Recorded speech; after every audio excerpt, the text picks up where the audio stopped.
بسم اللہ الرحمن الرحیم۔ السلام علیکم۔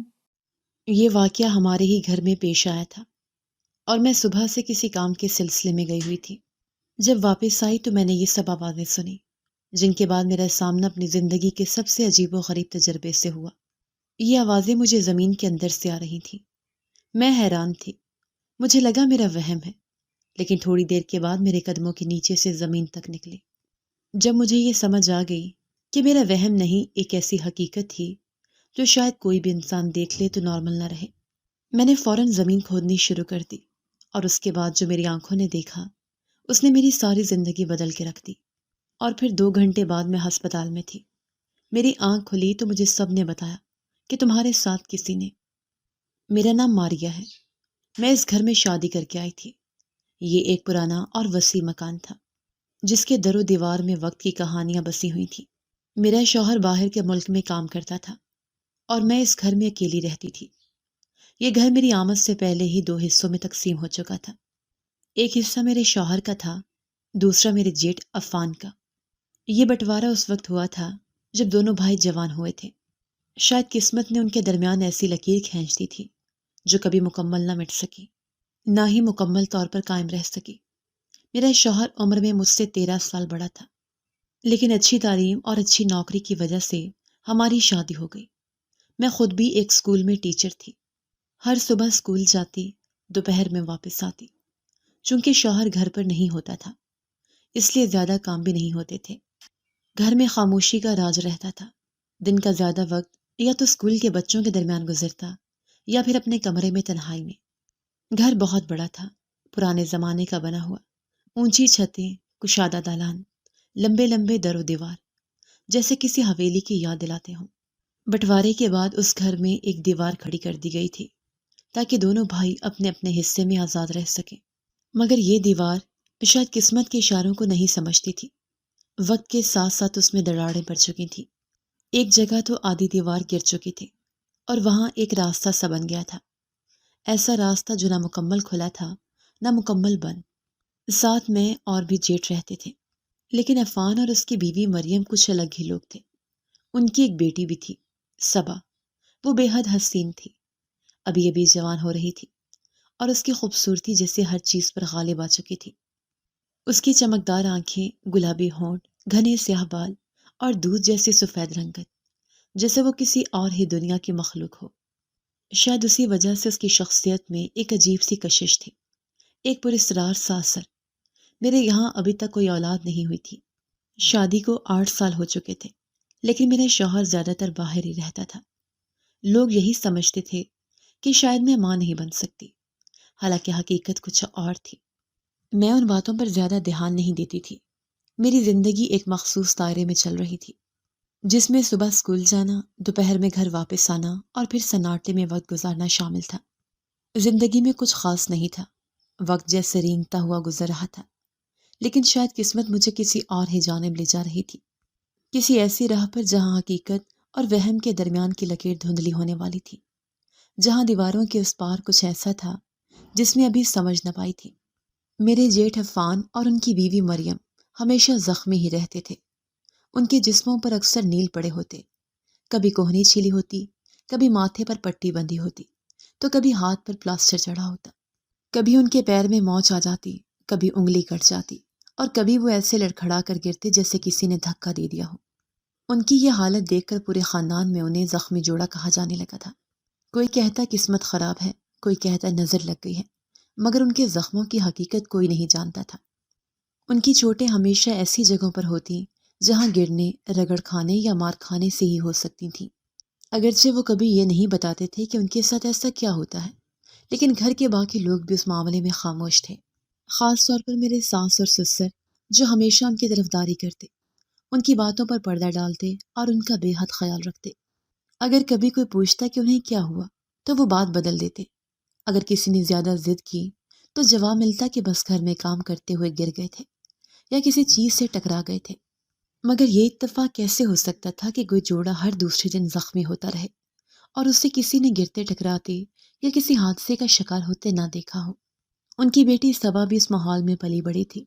صبا بے حد خوبصورت تھی، جیسے کسی شیشے کی گڑیا، نازک اور معصوم، لیکن اس کے ماں باپ کے برعکس وہ کبھی اپنی زندگی کے معاملات پر شکایت نہ کرتی۔ شاید اس کی زندگی میں اتنا بوجھ تھا کہ اسے شکایت کرنے کا وقت ہی نہ ملتا تھا۔ صبا کو اس کے ماں باپ نے شروع سے ہی ہر وقت کسی نہ کسی کام میں الجھا کر رکھا تھا۔ صبح اسکول بھیج دیا جاتا، وہاں سے آتی تو ٹیوشن کے لیے روانہ ہو جاتی، اور جیسے ہی ٹیوشن سے واپس آتی مدرسے چلی جاتی۔ وہاں سے آنے کے بعد بھی اسے آرام کا موقع نہیں دیا جاتا تھا۔ اسے گھر کے تمام کام سونپ دیے جاتے تھے، رات کے برتن دھونا، رات کے کھانے کی روٹیاں پکانا، صبح کے لیے آٹا گوندنا، دودھ ابالنا، اور تب جا کر اسے سونے کی اجازت ملتی۔ میں حیران ہوتی تھی کہ اللہ نے انہیں صرف ایک ہی بیٹی دی تھی، لیکن انہوں نے اس پر بے شمار بوجھ ڈال دیے تھے۔ میں تو خود ابھی تک اولاد سے محروم تھی، شاید اسی لیے مجھے اولاد کی قدر زیادہ تھی۔ مجھے سمجھ نہیں آتا تھا کہ صبا کو اس قدر سخت زندگی کیوں دی گئی تھی۔ وہ یا تو ذمہ داریوں میں دبی ہوئی تھی، یا پھر اس کی طبیعت ہی ایسی بنا دی گئی تھی کہ وہ کسی کے گھر آنے جانے کی عادی نہیں تھی۔ نہ وہ مجھ سے ملنے آتی، نہ سلام دعا کرتی۔ میں کبھی کبھی اس سے بلا لیتی تو مختصر بات کر لیتی، مگر پھر جلدی سے کسی نہ کسی کام میں مصروف ہو جاتی۔ وہ ایک عجیب و غریب طرح کی لڑکی تھی، خاموش، الجھی ہوئی، اور جیسے کسی اندیکھی زنجیر میں جکڑی ہوئی ہو۔ ان دنوں میری جٹھانی مریم اور جیٹھ عفان کے ساتھ کچھ انبن چل رہی تھی۔ وہ دیوار جو ہمارے گھروں کے بیچ میں تھی وہ آدھی ٹوٹ چکی تھی، اور اب اس کا وجود باقی نہیں رہا تھا۔ اس بات پر گھر میں شور مچ گیا تھا کہ اب پراپر طور پر حصے کیے جائیں، تاکہ دونوں گھر ایک دوسرے سے مکمل طور پر الگ ہو جائیں۔ میرے شوہر کا کہنا تھا کہ وہ اس مقصد کے لیے پیسے بھیج دے گا تاکہ ایک پختہ دیوار بنا دی جائے، لیکن میرے جیٹھ عفان نے ضد پکڑ لی تھی کہ چونکہ میرے شوہر کو زیادہ تکلیف ہو رہی ہے، اس لیے دیوار کے پورے پیسے بھی وہی بھیجے۔ دیوار بنوانا کوئی معمولی خرچ نہیں تھا، ایک پکی مضبوط دیوار جو دونوں گھروں کو مکمل طور پر الگ کر دے، اس کے لیے اچھی خاصی رقم درکار تھی۔ چونکہ یہ جھگڑا میرے آنے سے پہلے ہی چل رہا تھا، اس لیے میں نے کبھی اس میں دخل دینے کی کوشش نہیں کی تھی۔ میں چاہتی تھی کہ میرے شوہر اور جیٹھ اپنے معاملات خود ہی سلجھائیں، لیکن اب میرا شوہر کہتا تھا کہ میں زیادہ اچھی نہ بنا کروں۔ اس کا کہنا تھا کہ عفان اور مریم اسی لائق ہے، اسی لیے ان کے ساتھ ایسا ہو رہا ہے۔ جب میں پوچھتی کہ ایسا کیا ہو رہا ہے تو وہ خاموش ہو جاتا۔ میں بار بار سوال کرتی، لیکن وہ کبھی سیدھا جواب نہ دیتا۔ وہ کہتا کہ میں بس یہ جان لوں کہ جو کچھ بھی ہو رہا ہے وہ ان کی اپنی غلطیوں کا نتیجہ ہے، لیکن وہ غلطیاں کیا تھیں میں نہیں جانتی تھی۔ یہ سب کچھ مجھے بے حد پریشان کر رہا تھا۔ میرے جیٹھ اور جٹھانی کے ہمیشہ زخمی رہنے کی حقیقت، صبا پر بے انتہا ذمہ داریوں کا بوجھ، اور اس گھر میں چھپے ہوئے راز، سب کچھ میری سمجھ سے باہر تھا، اور اس پر ٹوٹی ہوئی دیوار جیسے کوئی نہ کوئی ہمیں یہ بتانے کی کوشش کر رہا ہو کہ کچھ ایسا ہے جو چھپا ہوا ہے اور جو آہستہ آہستہ سامنے آنے والا ہے۔ میرے شوہر نے ایک دن کہا کہ امی ابو کو بلا کر لاؤ، میں ویڈیو کال کرتا ہوں، کچھ بات کرنی ہے۔ میں نے فوراً ساتھ ساس اور سسر کو بلا لیا۔ اب وہ میرے کمرے میں بیٹھے تھے اور میں بھی ان کے ساتھ موجود تھی۔ جب میرے شوہر کی کال آئی تو میں نے فون اٹھایا اور اسپیکر آن کر دیا تاکہ سب سن سکیں۔ میرے شوہر نے سلام دعا کے بعد کہا کہ اماں، ابا، آپ انصاف کریں، آپ بڑے ہیں اور سمجھدار ہیں، پوری دیوار بنانے کا خرچہ بہت زیادہ ہے۔ میں ضرور باہر کے ملک میں ہوں، لیکن یہاں بھی میں مزدوری ہی کر رہا ہوں، پیسوں کی برسات نہیں ہو رہی۔ اس سے پہلے کہ میرے سسر کچھ کہتے، میری ساس نے تیزی سے جواب دیا کہ بیٹا، تمہارے بھائی اور بھابھی پہلے ہی کتنی مصیبت میں پھنسے ہوئے ہیں، تم ان پر مزید بوجھ ڈالنا چاہتے ہو۔ یہ سن کر میں حیران رہ گئی۔ کون سی مصیبت، کیسا بوجھ؟ میرے ذہن میں سوال اٹھنے لگے۔ ان کی ایک ہی اولاد تھی، وہ بھی جوان ہو رہی تھی، مالی لحاظ سے بھی وہ میرے شوہر کی طرح کماتے نہیں تھے، لیکن میرے سسر اور ساس ان کے لیے ہر چیز مہیا کر رہے تھے، گھر کے خرچے، بجلی، پانی، کھانے پینے سے لے کر صبا کی تعلیمی اخراجات تک، سب کچھ ساس سسر کی ذمہ تھا۔ پھر یہ کیسی مصیبت تھی؟ میرے شوہر نے مجھے ویڈیو کال میں کہا کہ تم ذرا باہر چلی جاؤ، امی ابو سے بات کرنی ہے۔ یہ میرے لیے ایک عجیب سی بات تھی، دیکھا جائے تو یہ میری توہین تھی، لیکن میں خاموشی سے دوسرے کمرے میں چلی گئی۔ مجھے آواز بالکل نہیں آ رہی تھی، لیکن میں سوچ رہی تھی کہ آخر ان دونوں میاں بیوی پر کون سا بوجھ تھا۔ میں نے اس بارے میں کبھی زیادہ نہیں سوچا تھا، لیکن اب ذہن میں سوال اٹھنے لگے تھے۔ کیا یہ کوئی بیماری تھی؟ اگر بیماری تھی تو اس کا علاج کروائیں۔ ہر وقت زخمی رہنا کیا کسی عام بیماری کی علامت تھا یا پھر کچھ اور تھا؟ لیکن اگر یہ کوئی عام مسئلہ ہوتا تو میرے شوہر کو کیوں اتنی شدید ناپسندیدگی تھی؟ وہ کیوں کہتا تھا کہ یہ اسی قابل ہے؟ میں کچھ دیر بعد باہر نکل آئی اور صحن میں آ گئی۔ ہلکی سی خنکی تھی اور آسمان پر چاند روشن تھا۔ میں نے دیوار کی اس پار نظر ڈالی تو وہاں صبا کھڑی تھی۔ وہ آسمان کی طرف دیکھ رہی تھی اور آہستہ آہستہ کچھ بڑبڑا رہی تھی۔ اس کے ہونٹ مسلسل حرکت کر رہے تھے، لیکن آواز مجھے سنائی نہیں دے رہی تھی۔ میں نے حیرانی سے اسے دیکھا۔ کیا وہ اپنے آپ سے باتیں کر رہی تھی یا کوئی دعا پڑھ رہی تھی یا پھر کچھ اور؟ میرے ذہن میں ایک عجیب سا وسوسہ پیدا ہوا، لیکن میں نے جھٹک دیا۔ جیسے ہی صبا کو احساس ہوا کہ میں اسے دیکھ رہی ہوں، وہ فوراً وہاں سے ہٹ گئی۔ میں نے اس کے چہرے پر گھبراہٹ دیکھی، جیسے وہ پکڑی گئی ہو۔ وہ تیزی سے اندر چلی گئی۔ میں نے دل میں سوچا کہ یہ پورا خاندانی عجیب ہے۔ جیٹھ اور جیٹھانی ہمیشہ زخمی رہتے ہیں، صبا ہر وقت مصروف رہتی ہے، اور اب یہ اس کا اپنا آپ سے باتیں کرنا، سب کچھ غیر معمولی لگ رہا تھا۔ مجھے اپنے شوہر سے بات کرنی تھی کہ وہ مجھے بھی اپنے ساتھ لے جائے، یا پھر اس گھر کو بیچ کر کوئی ایسا کاروبار شروع کرے کہ وہ واپس آ جائے۔ میں اس کے بغیر نہیں رہنا چاہتی تھی، لیکن اگر وہ دیوار بنوانے کے پیسے بھیج دیتا تو اس کا مزید 1 سال وہیں لگ جاتا، اور وہ یہ بات پہلے ہی کہہ چکا تھا کہ ابھی میرے پاس واپس آنے کی کوئی گنجائش نہیں ہے۔ میں نے گہری سانس لی۔ مجھے اپنی فکر تھی، اپنی زندگی کی، لیکن اس گھر میں جو کچھ ہو رہا تھا وہ بھی نظر انداز کرنے کے قابل نہیں تھا۔ شاید میں نے اب تک اس سب کو معمولی سمجھا تھا، لیکن اب ایک کے بعد ایک ایسی بات سامنے آ رہی تھی جو مجھے سوچنے پر مجبور کر رہی تھی۔ میں واپس اپنے کمرے میں چلی گئی۔ کچھ دیر بعد ساس اور سسر بھی اپنے کمرے میں چلے گئے۔ میں نے محسوس کیا کہ ان کے چہرے پر ایک عجیب سی سنجیدگی تھی، جیسے وہ کچھ چھپا رہے ہوں۔ مجھے اب اندازہ ہو رہا تھا کہ اس گھر میں کچھ ایسا تھا جو عام نہیں تھا، لیکن کیا گھر میں عجیب سی خاموشی تھی، مگر اندر ہی اندر کچھ ایسا تھا جو مجھے بے چین کر رہا تھا۔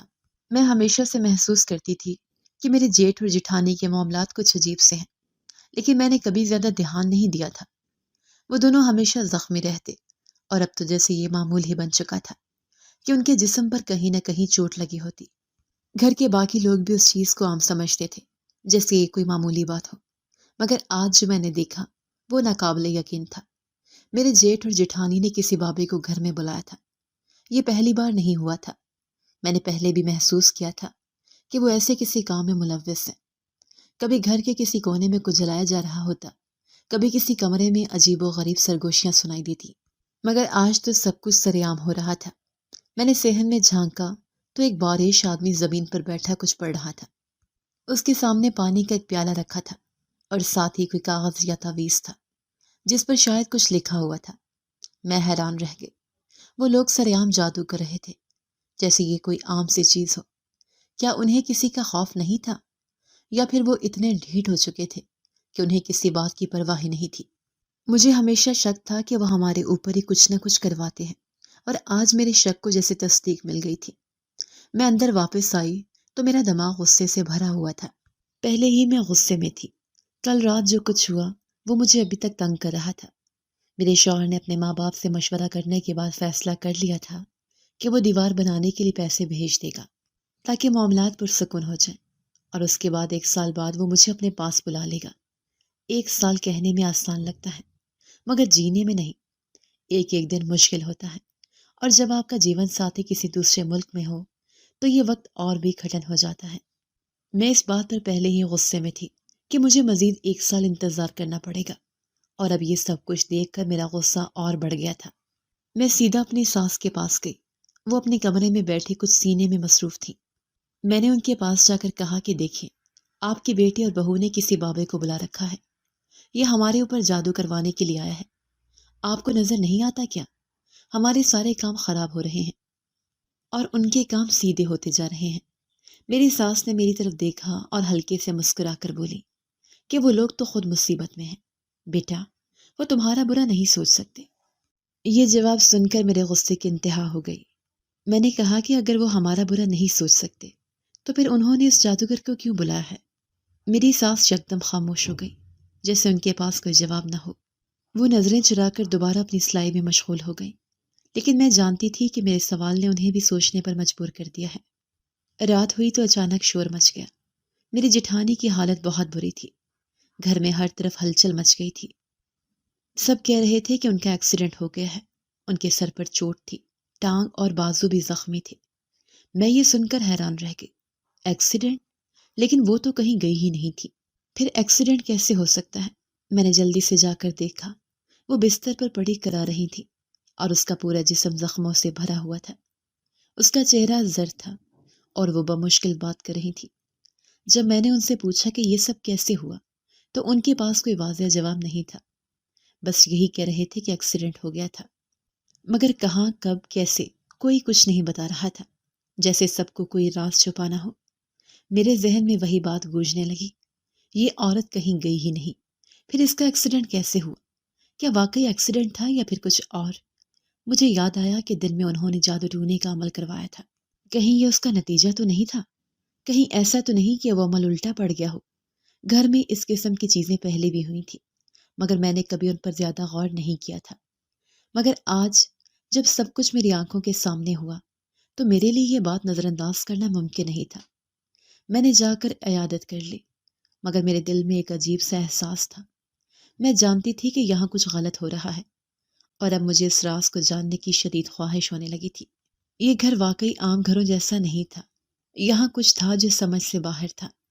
گھر میں ہمیشہ ایک عجیب سا ماحول رہتا تھا، کبھی خاموشی ہوتی تو کبھی ایسے لڑائی جھگڑے کہ یوں لگتا جیسے کوئی جنگ چل رہی ہو۔ میرے جیٹھ اور جٹھانی کی زندگی مسلسل کشمکش کا شکار تھی۔ دونوں ایک دوسرے کے ساتھ اس طرح لڑتے جیسے کوئی ازلی دشمن ہو، مگر پھر بھی ایک ساتھ رہتے تھے، جیسے ان کے بغیر ایک دوسرے کی زندگی ادھوری ہو۔ یہ جھگڑے دن میں کئی بار ہوتے، کبھی کسی معمولی بات پر بحث شروع ہو جاتی تو کبھی کسی بڑے معاملے کو لے کر ایک دوسرے پر الزامات کی بوچھاڑ ہونے لگتی۔ میں ان کی بحثیں سنتی تو کبھی حیران ہوتی، کبھی چڑچڑاہٹ محسوس کرتی اور کبھی حسد بھی آتا۔ ہاں، حسد، کیونکہ کم از کم ان کے پاس ایک دوسرے سے جھگڑنے کے لیے کوئی تھا۔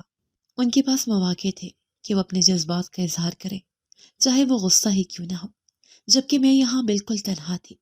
میرا شوہر تو ملک سے باہر تھا، میں اس کے بغیر ایک ایک دن جیسے کاٹ رہی تھی، مگر وہ لوگ یہاں موجود ہونے کے باوجود ایک دوسرے کو برداشت نہیں کر پا رہے تھے۔ میری جٹھانی کو کل رات جو چوٹیں آئی تھیں وہ بھی ان کی اپنی قسمت کا نتیجہ لگ رہی تھیں۔ بقول ان کے ایکسیڈنٹ ہوا تھا، مگر مجھے تو یہ سب کچھ کسی اور ہی کھیل کا حصہ لگتا تھا۔ اب ہونا تو یہ چاہیے تھا کہ چوٹوں کے بعد وہ کچھ سکون سے رہتی، آرام کرتی، مگر نہیں، ان کی زندگی کا سکون تو جیسے لڑائی جھگڑوں میں ہی تھا۔ وہ زخمی ہونے کے باوجود بھی چیخ چیخ کر بول رہی تھی، جیسے ہر حال میں اپنے شوہر پر اپنی بات منوانی ہو۔ میں نے دور سے دیکھا کہ ان کا جھگڑا شدت اختیار کر چکا تھا۔ میرے جیٹھ غصے میں دیوار پر ہاتھ مار رہے تھے اور جٹھانی زخموں کے باوجود زور زور سے چلا رہی تھی۔ میں حیران تھی کہ آخر ان کے بیچ ایسا کون سا مسئلہ تھا جو کبھی ختم ہی نہیں ہوتا تھا۔ یہ سب کچھ دیکھ کر میں دل ہی دل میں جلنے لگی۔ میرا شوہر یہاں ہوتا تو شاید ہم بھی کبھی کبھی بحث کرتے، کبھی وہ مجھے مناتا، کبھی میں اسے مناتی۔ لڑائی جھگڑے میں بھی ایک عجیب سا رشتہ مضبوط ہوتا ہے، ایک محبت چھپی ہوتی ہے۔ مگر میرے پاس تو لڑنے کے لیے بھی شوہر نہیں تھا، میرے پاس تو کوئی تھا ہی نہیں جس سے میں شکایت کر سکتی، جس سے میں ناراض ہو سکتی، جس کے ساتھ اپنے دل کی بات کر سکتی۔ اور اس سب کی وجہ بھی یہی لوگ تھے۔ انہوں نے میرے شوہر پر اتنا بوجھ ڈال دیا تھا کہ وہ بیچارہ خود وہاں سے نکلنے کا کوئی راستہ ہی نہیں ڈھونڈ پا رہا تھا۔ ہر بار جب وہ آنے کا سوچتا، کوئی نہ کوئی نیا مسئلہ کھڑا ہو جاتا، کبھی کوئی بیمار ہو جاتا، کبھی گھر میں کسی چیز کی ضرورت پڑ جاتی، کبھی کوئی اور بہانہ نکل آتا۔ وہ ہر بار مجبور ہو کر پیسے بھیج دیتا اور اپنے آنے کے خواب کو مؤخر کر دیتا۔ یہ سب کچھ سوچ کر میرا دل جلنے لگا۔ میں سوچتی تھی کہ اللہ کرے ان پر بھی کوئی مصیبت آئے تاکہ یہ بھی جان سکیں کہ تکلیف کیا ہوتی ہے۔ انہیں تو ہمیشہ کوئی نہ کوئی بہانہ مل جاتا تھا، مگر میرے پاس کوئی راستہ نہیں تھا۔ پھر میں نے اچانک اپنے جیٹھ کو اپنے کمرے سے باہر نکلتے دیکھا۔ اس کا چہرہ غصے سے سرخ ہو رہا تھا اور وہ اونچی آواز میں بول رہا تھا، اس معاملے کو میں ختم کر دوں گا، چاہے جو ہو جائے، میں کسی کی ایک بات نہیں مانوں گا۔ یہ سن کر میرے دماغ میں کئی سوالات دوڑنے لگے۔ کیا وہ اپنی بیوی کو طلاق دینے والا تھا؟ کیا اب یہ رشتہ ختم ہونے جا رہا تھا؟ میں نے فوراً اپنے دل کو تسلی دی کہ نہیں، ایسا نہیں ہونا چاہیے۔ میاں بیوی میں طلاق نہیں ہونی چاہیے۔ کوئی بھی رشتہ اتنا کمزور نہیں ہونا چاہیے کہ معمولی جھگڑوں کی نظر ہو جائے۔ مگر ان کے رویے دیکھ کر لگ رہا تھا کہ شاید بات بہت بڑھ چکی تھی۔ مجھے بے چینی ہونے لگی۔ اس گھر میں عجیب سے راز چھپے ہوئے تھے اور ہر گزرتے دن کے ساتھ میں ان میں اور زیادہ الجھتی جا رہی تھی۔ میں کچھ دیر ان کی باتیں سنتی رہی، مگر جب کچھ سمجھ نہ آیا تو اپنے کمرے میں جا کر لیٹ گئی۔ لیکن نیند کہاں آنی تھی، ذہن میں وہی سوال چل رہا تھا کہ آخر میرے جیٹھ نے ایسی بات کیوں کہی؟ کیا واقعی وہ اپنی بیوی کو چھوڑنے والا تھا، یا یہ پھر کسی اور مسئلے کا نتیجہ تھا؟ یہ گھر ایک پہیلی بن چکا تھا اور میں اس کے ہر راز کو جاننے کے لیے بے چین ہوتی جا رہی تھی۔ میرے اسکول میں پیپرز ہو رہے تھے اور میں صبح سویرے ہی پیپر دینے کے لیے چلی گئی تھی۔ واپس آنے میں تھوڑی دیر ہو گئی اور جب شام کے 4 بجے واپس پہنچی تو گھر میں داخل ہوتے ہی میں نے ایک عجیب سی چیز محسوس کی۔ دیوار جہاں حال ہی میں ڈالی گئی تھی اس کے قریب زمین میں کچھ فرق تھا، جیسے کسی نے زمین کو کھودا ہو یا پھر اس جگہ پر کھدائی کی ہو۔ میں نے غور سے دیکھا لیکن فوری طور پر اسے نظر انداز کر دیا، کیونکہ اس وقت میں زیادہ تھکی ہوئی تھی اور پیپرز کی تھکاوٹ ابھی تک باقی تھی۔ لیکن کچھ وقت بعد مجھے ایک فون آیا۔ میرے سسر کا کال تھا۔ انہوں نے کہا کہ تمہاری ساس کی حالت کچھ خراب ہو گئی تھی اور وہ ہسپتال لے کر گئے ہیں۔ ان کا بی پی ہائی ہو گیا تھا۔ میں نے فوراً پوچھا کہ کیا زیادہ مسئلہ ہے، کیا کچھ خاص بات ہے؟ لیکن وہ صرف یہی کہتے رہے کہ تمہیں پریشان نہیں کرنا چاہیے، وہ بس پریشان لگ رہی ہیں اور انہیں ہسپتال لے گئے ہیں۔ میں کچھ دیر تک سمجھ نہیں پائی کہ یہ کیا معاملہ ہے، اور پھر اچانک فون پر میرے ساس کی آواز آئی۔ وہ کچھ عجیب سی آواز میں کہہ رہے تھے، سب برباد ہو گیا، سب برباد ہو گیا۔ میری حالت کچھ عجیب سی ہو گئی۔ میں نے فوراً ان سے پوچھا کہ یہ کیا بات ہے، لیکن انہوں نے فون کاٹ دیا۔ پھر ان کا فون بھی بند ہو گیا اور وہ میرا فون بھی نہیں اٹھا رہے تھے۔ اس کے بعد میں نے ادھر ادھر دیکھا، گھر میں کوئی بھی نہیں تھا۔ میری جٹھانی اور جیٹھ دونوں کہیں نظر نہیں آ رہے تھے۔ میں اس حالت میں کچھ اور سمجھنے کی کوشش کر رہی تھی کہ اچانک مجھے ایک عجیب سی آواز سنائی دی۔ یہ آواز کسی کی چیخ یا آہ کی نہیں تھی، بلکہ کچھ عجیب سی آواز تھی، جیسے کسی نے گھڑے میں منہ رکھ کر بات کی ہو۔ میں بے اختیار اس آواز کی سمت کی طرف متوجہ ہو گئی۔ میں نے جلدی سے پورے گھر میں تلاش کیا لیکن کسی کو نہیں پایا۔ یہ آواز کہیں اندر سے آ رہی تھی اور مجھے یہ سمجھ نہیں آ رہا تھا کہ یہ کہاں سے آ رہی ہے۔ یہ آواز اتنی غمگین اور پراسرار تھی کہ میں کچھ لمحوں تک بے چین ہو گئی۔ میں پھر سے اس آواز کی سمت کی تلاش کرنے لگی لیکن کوئی بھی نہیں تھا، نہ میری جٹھانی تھی نہ ہی جیٹھ۔ گھر میں ایک عجیب سا سکوت چھا گیا تھا اور مجھے یہ محسوس ہونے لگا کہ کچھ غلط ہو رہا ہے، لیکن کیا ہو رہا ہے یہ میں نہیں سمجھ پا رہی تھی۔ میں نے ان سب چیزوں کو یکجا کیا تو میرے دماغ میں ایک خیال آیا کہ شاید کچھ اور چل رہا ہے جو مجھے ابھی تک نہیں دکھایا گیا تھا۔ میں ابھی تک انہی سوچوں میں گم تھی کہ اتنے میں پیچھے سے کسی کی آواز آئی۔ جب میں نے پیچھے مڑ کر دیکھا تو میرا شوہر کھڑا تھا۔ مجھے اس کی موجودگی دیکھ کر شدید حیرت ہوئی، کیونکہ وہ یہاں کیسے آ گیا؟ لیکن اس نے مسکراتے ہوئے کہا، سرپرائز۔ وہ مجھے سرپرائز دینے کے لیے آیا تھا، لیکن جب اس نے میرے چہرے پر پریشانی دیکھی تو وہ بھی حیران ہو گیا۔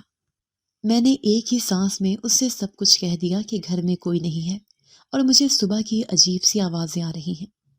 میں ابھی یہ سب کہہ ہی رہی تھی کہ وہ بولا، آواز تو مجھے بھی آ رہی ہے۔ اس کے یہ الفاظ سنتے ہی میرے دل کی دھڑکن تیز ہو گئی۔ ہم دونوں فوراً اس آواز کی سمت کی تلاش میں نکلے اور جب ہم دونوں میاں بیوی نے اس آواز کی سمت ڈھونڈ لی تو جیسے ہمارے قدموں کے نیچے سے زمین نکل گئی۔ یہ آواز اس زمین کے نیچے سے آ رہی تھی جہاں کھدائی کی گئی تھی۔ ہم دونوں کا دل اچانک بیٹھ گیا۔ یہ آواز اتنی پراسرار تھی کہ ہم دونوں کا دماغ بھی یہ سمجھنے سے قاصر تھا کہ آخر یہ کیا ہو رہا تھا۔ میرا شوہر فوراً پھاوڑا لے آیا اور میں نے بھی ایک ڈنڈا پکڑا اور زمین کو کھودنا شروع کر دیا۔ ہمارے ہاتھوں سے مٹی گرتی گئی اور ہم دونوں کی سانسیں تیز ہو گئی تھیں۔ پھر اچانک ہم نے جو منظر دیکھا وہ ہمارے لیے سمجھ سے باہر تھا۔ ہم دونوں لرزتے ہوئے فوراً اس زمین کو مزید کھودنے لگے اور جلد ہی میرا شوہر صبا کو اٹھا کر ہسپتال لے گیا۔ اس کے چہرے پر پریشانی تھی اور وہ بس یہی کہہ رہا تھا کہ آکسیجن نہ ملنے کی وجہ سے لڑکی کے پھیپھڑے جواب دے گئے ہیں۔ جان بچانا بہت مشکل ہے لیکن ہم پوری کوشش کریں گے۔ ہسپتال سے ہی اس نے جیٹھ اور جٹھانی کو فون کیا لیکن وہ کال نہیں اٹھا رہے تھے۔ ساس اور سسر کو فوراً بلایا گیا۔ تھوڑی دیر کے بعد ڈاکٹر نے کہا کہ اگلے 24 گھنٹے بہت نازک ہیں اور اس کے بعد ہی یہ پتہ چلے گا کہ صبا کی حالت کس طرف جائے گی۔ میرے شوہر نے انتہائی غصے اور پریشانی کے ساتھ کہا، یہ کیا ہو رہا ہے؟ یہ کیا تماشا ہے؟ یہ کیا انسانیت سوز حرکت ہے؟ کس نے یہ کیا؟ صبا کے ساتھ، اس کے جسم کے ساتھ اتنا سلوک کیا؟ اسے زندہ دفن کر دیا۔ یہ سب سنتے ہوئے میں اور میرا شوہر دونوں پریشان ہو گئے تھے۔ پھر میں نے اپنے شوہر کو مختصر طور پر بتایا کہ یہاں پر جو کچھ بھی ہو رہا تھا اس کا کچھ تو تعلق ان تمام پراسرار واقعات سے تھا۔ میں نے کہا کہ ساس اور سسر کو سب کچھ معلوم تھا، لیکن وہ جھوٹ بول رہے تھے۔ میں نے اپنے شوہر کو بتا دیا کہ میرے جیٹھ اور جٹھانی کے جسم پر ہمیشہ زخم آتے رہتے تھے اور وہ ہمیشہ کسی نہ کسی مصیبت میں رہتے تھے۔ ان سب باتوں کو سچ مان کر میں نے اپنے شوہر کو تفصیل سے بتایا کہ یہاں گھر میں کیا کچھ نہیں ہو رہا تھا۔ میرے شوہر کی آنکھوں میں غصہ اور حیرانی تھی، اور اس نے کہا، تو پھر بتائیں کیا بات ہے، کیا ہوا تھا؟ اس کا سوال مجھے کچھ اور بتانے کے لیے اور زیادہ مجبور کر رہا تھا۔ اس لمحے میں نے فیصلہ کیا کہ اب میں اس گھر کے سارے راز کھولوں گی تاکہ وہ بھی جان سکے کہ ان کی زندگی میں جو کچھ ہو رہا تھا وہ دراصل ایک بڑی سازش کا حصہ تھا۔ ساس اور سسر کی طرف سے یہ بات سن کر میں اور میرا شوہر دونوں بے حد پریشان ہو گئے تھے۔ ساس اور سسر نے کہا کہ انہیں سب کچھ پتا تھا، لیکن وہ اسی طرح عفان اور اس کی بیوی کو بلانے کی کوشش کر رہے تھے۔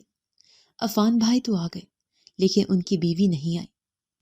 پتہ چلا کہ وہ بھی بہت پریشان تھیں اور ان کی طبیعت خراب تھی، اس لیے وہ اپنے مائکے چلی گئی تھیں، اور عفان بھائی کے ساتھ آ کر وہ سب کچھ بتا سکتے تھے جو حقیقت تھی۔ عفان بھائی نے بتایا کہ جب ان کی بیوی حاملہ تھی اور اس کا 8واں مہینہ شروع ہو رہا تھا تو ڈاکٹر نے انہیں بتایا تھا کہ ان کی اولاد اس دنیا میں آنے سے پہلے ہی اس دنیا سے جا چکی ہے، لیکن عفان بھائی کی بیوی نے انکار کیا اور کہا کہ نہیں، ڈاکٹر جھوٹ بول رہا ہے، کیونکہ وہ اپنے بچے کو اپنے جسم میں حرکت کرتے ہوئے محسوس کر رہی تھی۔ اس بات پر وہ 1 ماہ تک بہت تکلیف میں رہی اور پھر صبا دنیا میں آئی۔ شروع میں سب کو یہی لگا کہ شاید ڈاکٹر سے کوئی غلطی ہوئی تھی، لیکن وقت کے ساتھ ساتھ حقیقت سامنے آنا شروع ہوئی۔ صبا کا رویہ اور اس کی طبیعت بالکل نارمل نہیں تھی۔ عفان بھائی نے بتایا کہ صبا کی حالت اتنی خراب ہو چکی تھی کہ ایک دن وہ اپنے ہی والدین کو تنگ کرنے لگتی تھی، ان پر ہاتھ اٹھاتی تھی اور ان کو ذلیل کرتی تھی۔ بہت سے لوگوں کو دکھایا گیا اور ہر کسی نے یہی کہا کہ یہ انسان نہیں ہے، بلکہ اس میں شیطانی روح نے جنم لیا ہے۔ کئی بار یہ مشورہ دیا گیا کہ صبا کو گھر سے نکال دے، لیکن عفان بھائی کی بیوی کے دل میں ایک ماں کی ممتا تھی اور وہ اپنی بیٹی کو کبھی بھی گھر سے نکالنے کو تیار نہیں تھی۔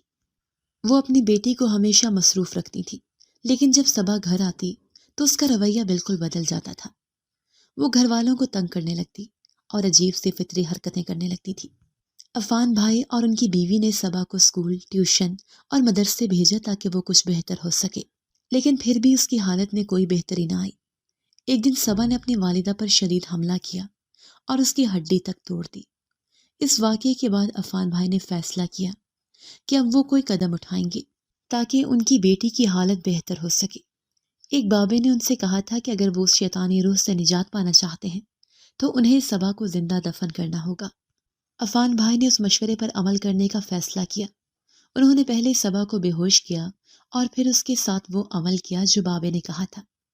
وہ یہ سب کچھ گھر کے اندر ہی کر رہے تھے تاکہ کوئی باہر نہ دیکھ سکے۔ اس کے بعد سے عفان بھائی کی بیوی بے ہوش ہو گئی تھی اور وہ اس وقت تک ہوش میں نہیں آئی جب تک کہ ہمیں ان کی حالت کا علم نہیں ہوا تھا۔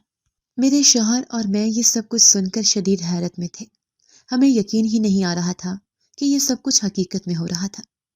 ہم دونوں کے قدموں کے نیچے سے زمین نکل گئی۔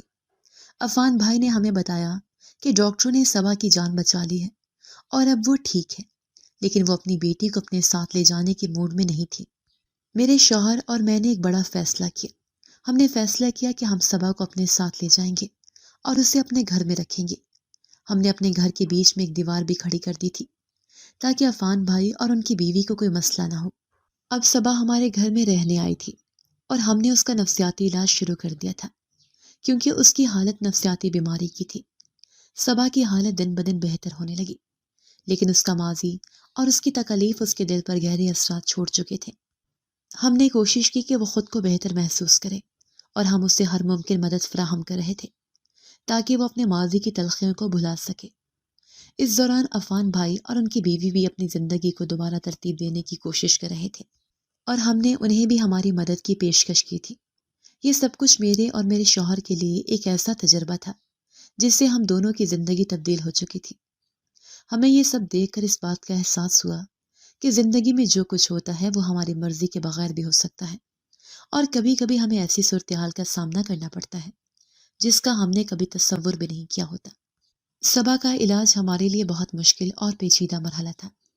اس کی حالت انتہائی خراب ہو چکی تھی اور وہ مسلسل بگڑتی جا رہی تھی۔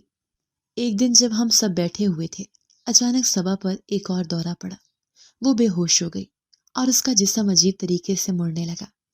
ہم سب اس منظر کو دیکھ کر خوف زدہ ہو گئے تھے، لیکن ہم نے خود کو مضبوط رکھا۔ جٹھانی اور جیٹھ بھی اس منظر سے بہت متاثر ہوئے اور وہ بھی صبا کی حالت دیکھ کر سکتے میں آ گئے۔ اس دوران ہمیں بھی چوٹیں آئیں اور زخم لگے، لیکن ہم نے ہمت نہیں ہاری۔ ہم نے علاج جاری رکھا اور خود کو اس مشکل وقت کے لیے تیار کیا۔ جب ہم نے ڈاکٹر سے صبا کی حالت کے بارے میں بات کی تو وہ اسے میڈیکل اور نفسیاتی بیماریوں کا شکار بتا رہے تھے، لیکن ہمیں اندر سے گہرا احساس ہو رہا تھا کہ اس کی حالت کچھ اور ہے۔ شاید یہ صرف نفسیاتی بیماری نہیں تھی، بلکہ اس میں کچھ اور بھی تھا جو ڈاکٹرز کی تشخیص سے باہر تھا۔ ہمیں یہ محسوس ہو رہا تھا کہ شاید اس کی روح کے ساتھ ایک شیطانی روح بھی چمٹ چکی تھی جو اس کے جسم میں حلول کر چکی تھی۔ یہی وجہ تھی کہ اس کا رویہ اتنا عجیب و غریب تھا اور اس کی حالت دن بدن خراب ہوتی جا رہی تھی۔ ہم نے فیصلہ کیا کہ صرف میڈیکل علاج پر انحصار کرنے کی بجائے ہم روحانی علاج کا بھی سہارا لیں گے۔ ہم نے ایک بابے سے رابطہ کیا جنہوں نے ہمیں یقین دلایا کہ وہ صبا کی حالت کو بہتر کر سکتے ہیں۔ اسی دوران ہم نے صبا کا نفسیاتی علاج بھی جاری رکھا، لیکن یہ مرحلہ ہمارے لیے بہت عجیب اور پیچیدہ تھا۔ یہ وہ وقت تھا جب ہمیں اپنے ذاتی خوابوں کو ایک طرف رکھنا پڑا۔ میں نے یہ فیصلہ کیا کہ میں اپنے شوہر کے ساتھ اپنے گھر کو سجانے کی بجائے صبا کی دیکھ بھال پر توجہ دوں گی، کیونکہ یہ لمحہ ہماری زندگی کا ایک بہت بڑا امتحان تھا۔ ہمارے مالی حالات بھی اس دوران کافی مشکل ہو گئے تھے، کیونکہ علاج کے اخراجات بڑھتے جا رہے تھے۔ ہمیں گھر کی مرمت اور دیگر ضروری کاموں کو ملتوی کرنا پڑا۔ پیسہ پانی کی طرح خرچ ہو رہا تھا، لیکن صبا ہماری زندگی کا حصہ بن چکی تھی اور وہ ہمارے لیے ایک بیٹی کی طرح تھی۔ ہم نے اس کا علاج جاری رکھا، چاہے ہماری مشکلات کتنی ہی بھی بڑھ جائیں۔ اس دوران میں نے اپنے شوہر کے ساتھ مل کر ایک نئی حکمت عملی تیار کی کہ ہم صبا کو ہر ممکن مدد دیں گے تاکہ وہ اپنی حالت میں بہتری محسوس کرے اور اس کا ماضی اسے مزید پریشان نہ کرے۔ کافی علاج کے بعد آخرکار ڈاکٹر نے اس کی حالت کو بہتر قرار دے دیا اور کہا کہ اب اس کے اندر کوئی بیماری نہیں ہے۔ نفسیاتی علاج میں بھی کافی بہتری آئی اور روحانی علاج والے بابے نے بھی یہی کہا کہ اب صبا کے اندر کوئی شیطانی روح نہیں ہے۔ ہم نے دل میں شکر ادا کیا کہ اس نے ہمارا اور اس کا ساتھ دیا اور ہم نے صبا کی حالت میں بہتری محسوس کی۔ جب صبا کی حالت بہتر ہو گئی تو اس نے ہمیں بتایا کہ وہ اپنے والدین کے ساتھ نہیں رہنا چاہتی۔ اس نے کہا کہ ان لوگوں نے اسے زندہ دفنانے کی کوشش کی اور وہ اسے کبھی معاف نہیں کر سکتی۔ وہ یہ کہہ رہی تھی کہ ان کے ساتھ اس کا رہنا ممکن نہیں ہے کیونکہ ان لوگوں نے اس پر بہت ظلم کیا تھا۔ اس نے ہمیں یہ بھی بتایا کہ وہ اپنی ماں سے ضرور ملنا چاہتی ہے، لیکن وہ اپنے والدین کے ساتھ نہیں جانا چاہتی۔ یہ سن کر ہم دونوں کے دل میں اس کے لیے ہمدردی اور محبت بڑھ گئی۔ اس کے بعد سے صبا ہمارے ساتھ ہی رہنے لگی اور ہم نے اسے اپنی بیٹی کی طرح سمجھا۔ ہم نے اسے اپنی زندگی کا حصہ بنایا اور اس کی دیکھ بھال کی۔ یہ سب کچھ ہمارے لیے ایک ایسا تجربہ تھا جس نے ہماری زندگی کے مختلف پہلوؤں کو بہتر طور پر سمجھنے کا موقع دیا۔ ہمیں اس بات کا گہرا احساس ہوا کہ زندگی میں جب مشکلات آتی ہیں تو ہمیں کبھی ہمت نہیں ہارنی چاہیے، بلکہ ان مشکلات کا مقابلہ کرنا چاہیے اور اپنی قربانیوں سے آگے بڑھنا چاہیے۔ صبا کی حالت میں بتدریج بہتری آئی، لیکن اس کی زندگی میں جو کچھ بھی ہوا تھا وہ اس کے دل پر گہرے اثرات چھوڑ چکا تھا۔ اس کے بعد اس نے ہمارے ساتھ رہنے کا فیصلہ کیا اور اپنی زندگی میں نئی شروعات کرنے کی کوشش کی۔ ہم نے اس کے نفسیاتی علاج کے ساتھ ساتھ اس کے اندر چھپی ہوئی تکالیف کو سمجھنے کی کوشش کی تاکہ وہ اپنے ماضی کی تلخیوں کو چھوڑ سکے۔ اس دوران ہم نے صبا کے ساتھ مزید وقت گزارا اور اس سے ہر ممکن مدد فراہم کی تاکہ وہ خود کو بہتر محسوس کرے اور اپنے ماضی کے بوجھ سے آزاد ہو سکے۔ ہمیں یہ بات سمجھ میں آئی کہ کبھی کبھی زندگی میں ایسا وقت آتا ہے جب ہمیں اپنے خوابوں کو ایک طرف رکھ کر دوسرے کی مدد کرنی پڑتی ہے، اور یہ قربانی ہماری زندگی کو نئی سمت دے دیتی ہے۔ ہم نے کبھی یہ نہیں کہا کہ جیٹھ اور جٹھانی غلط تھے، لیکن ان کا خیال یہ تھا کہ صبا کی حالت صرف شیطانی اثرات کی وجہ سے تھی۔ ان کا ماننا تھا کہ اس کی بیماری کا تعلق صرف روحانی دنیا سے ہے، جبکہ ہم نے اس معاملے کو ایک نفسیاتی بیماری کے طور پر بھی دیکھا تھا۔ ہمیں یقین تھا کہ دونوں ہی صورتوں میں علاج ممکن تھا، چاہے وہ روحانی طریقے سے ہو یا میڈیکل طریقے سے۔ اسی لیے ہم نے دونوں علاج کو اختیار کیا، کیونکہ ہم سمجھتے تھے کہ ہر بیماری کا علاج ہے، اور جب انسان پوری کوشش کرتا ہے تو اس کے لیے حالات بہتر ہو سکتے ہیں۔ ہم نے روحانی علاج کروایا تھا، اور جو بابا ہمارے ساتھ تھا اس نے قرآن کی روشنی میں صبا کا علاج کیا۔ وہ شخص بہت تجربے کار تھا، اور اس نے ہمیں یقین دلایا کہ صبا کی حالت میں بہتری آئے گی۔ اس نے یہ بھی کہا تھا کہ صبا کے اندر ایک مرد کی پناہ کی ضرورت تھی، اور جب وہ اپنے روحانی ساتھی کو پا لے گی تو اس کی حالت مکمل طور پر ٹھیک ہو جائے گی۔ اس کا ماننا تھا کہ مرد صرف جسمانی پناہ نہیں دیتا، بلکہ وہ عورت کی روح کی حفاظت بھی کرتا ہے، اور اس کی شادی میں ایک نیا باب کھلے گا جہاں وہ ایک محافظ کے پناہ میں اپنے آپ کو محفوظ محسوس کرے گی۔ ہم نے اس بات کو سمجھا اور صبا کے لیے اچھا رشتہ تلاش کیا۔ ہم نے اس کی شادی کے لیے ایک ایسا لڑکا منتخب کیا جو اس کی ضروریات کو سمجھ سکے اور اس کے روحانی اور جسمانی پہلو دونوں کا خیال رکھ سکے۔ صبا کی شادی کے بعد وہ نئے گھر میں رخصت ہو گئی، اور اس کا زندگی کا نیا سفر شروع ہو گیا۔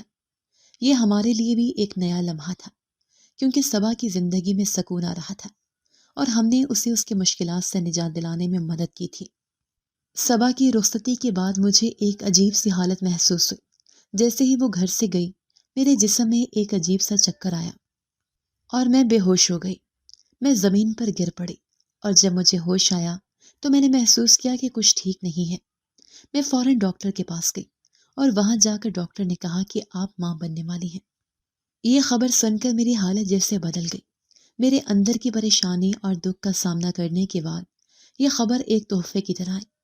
ایسا لگا جسے اللہ تعالیٰ نے مجھے میرے کیے کا انعام دیا ہے۔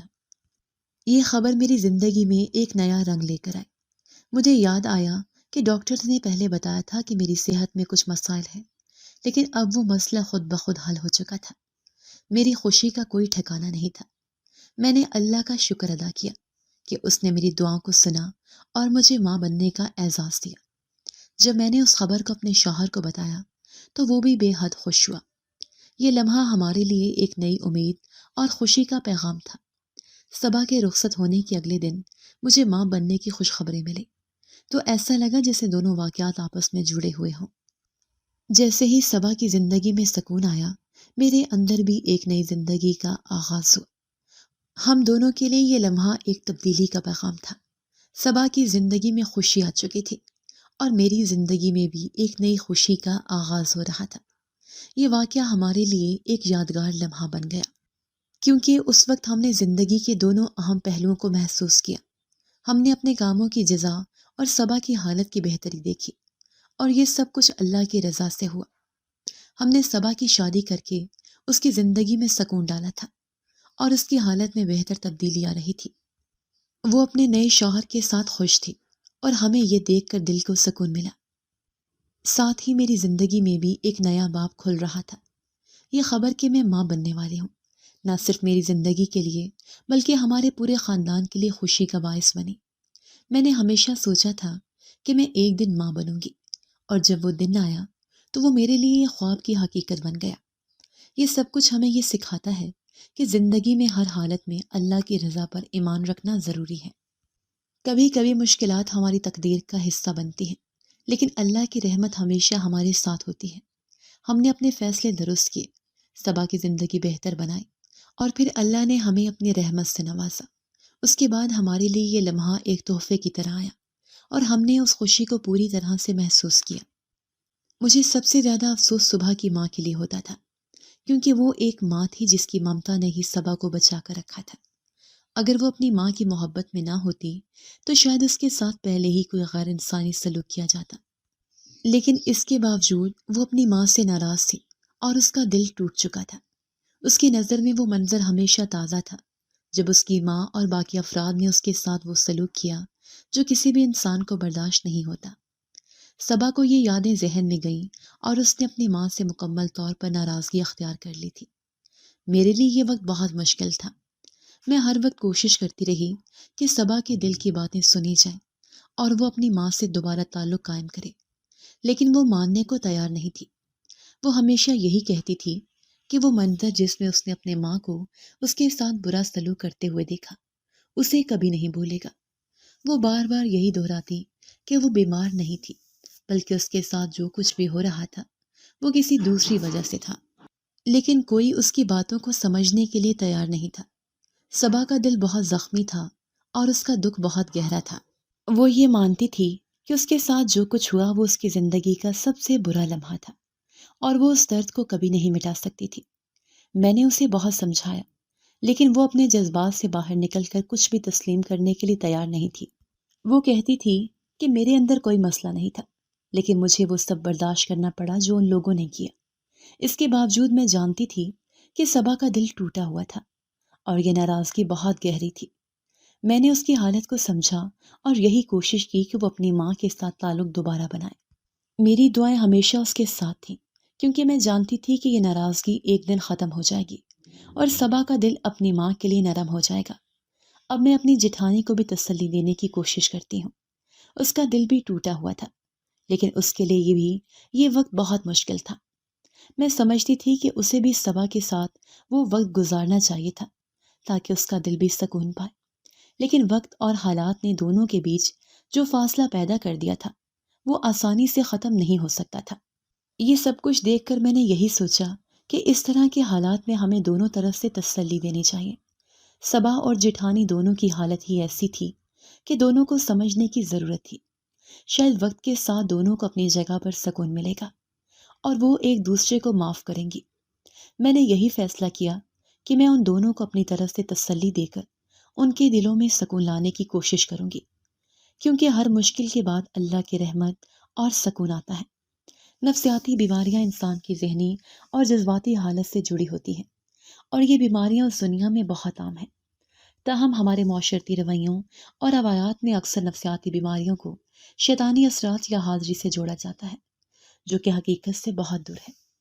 اس غلط فہمی کی وجہ سے بہت سے افراد وقت پر علاج نہیں کرواتے اور اس وجہ سے ان کی حالت مزید بگڑ جاتی ہے۔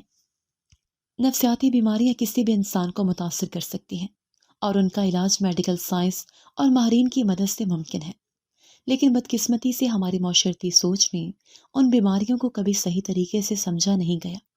سب سے پہلے تو یہ سمجھنا ضروری ہے کہ نفسیاتی بیماریاں دماغی حالات کی وجہ سے ہوتی ہیں، جنہیں مختلف عوامل جیسے جینیاتی، ماحولیاتی، جذباتی اور سماجی دباؤ سے بھی تحریک مل سکتی ہے۔ یہ بیماریاں کسی بھی فرد میں ذہنی دباؤ، خوف، بے چینی، افسردگی یا دیگر علامات کی صورت میں ظاہر ہو سکتی ہیں، اور ان کا علاج کسی شیطانی اثرات سے نہیں بلکہ سائنسی طریقوں سے کیا جانا چاہیے۔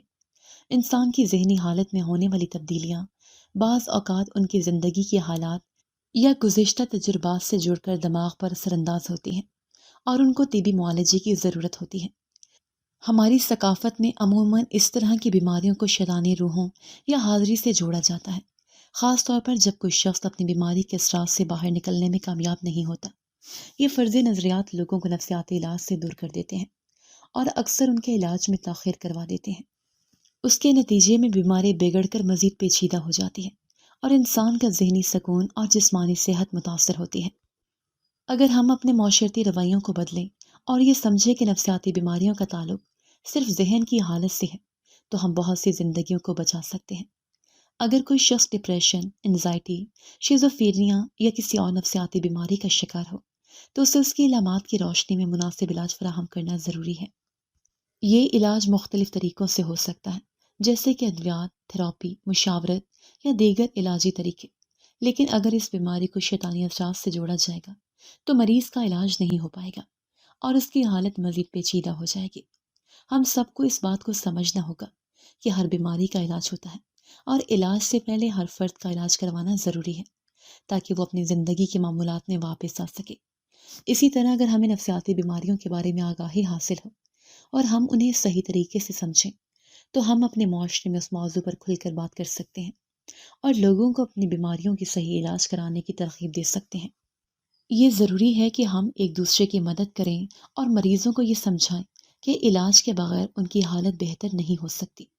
نفسیاتی بیماریوں کو صحیح طریقے سے سمجھنا اور ان کا علاج کروانا ضروری ہے تاکہ افراد اپنی زندگیوں میں سکون اور توازن حاصل کر سکیں۔